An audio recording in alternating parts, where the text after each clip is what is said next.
So about 3 years ago in 2020, in February, these two young brothers, Amir Riep and Jahsen Wint, were pretty much accused and allegedly of rape and first count of kidnapping on a young freshman girl at the Ohio State University.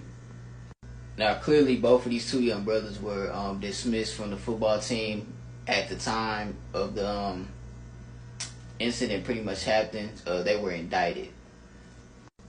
Number 10, Amir Riep, who was the cornerback for the team, and number 29, Jahsen Wint, played safety. And, eventually, not as of recently, about 2 months ago, they were found not guilty on all charges. And what I found interesting about this case was the evidence that pretty much had to be leaked out and prove them to be innocent, right? So Amir Riep, this brother right here, basically had several recordings of young women in his phone, and these women were pretty much clothed, and there were pretty much recordings of each and every one of these women stating that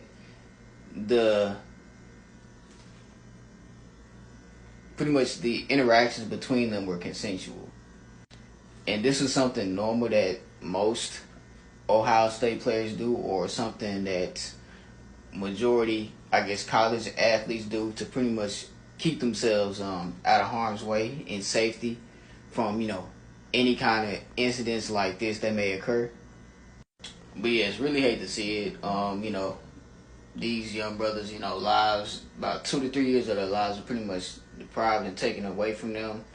Amir Riep, who was pretty much finishing his degree at The Ohio State. I believe he was in his last semester. He was supposed to receive his degree at the end of the spring semester.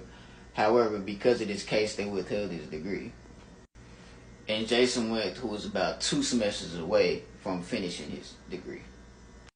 And this is something that I recently, pretty much just found out. I didn't really know about this until about 2 months ago.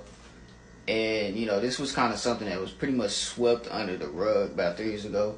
Although these two players, for the former Ohio State Buckeyes, they weren't, any top prospects or anything like that. But it's just something that definitely needs to be acknowledged and consideration. It's like these guys got indicted and, their lives taken away, their freedom taken away on false allegations.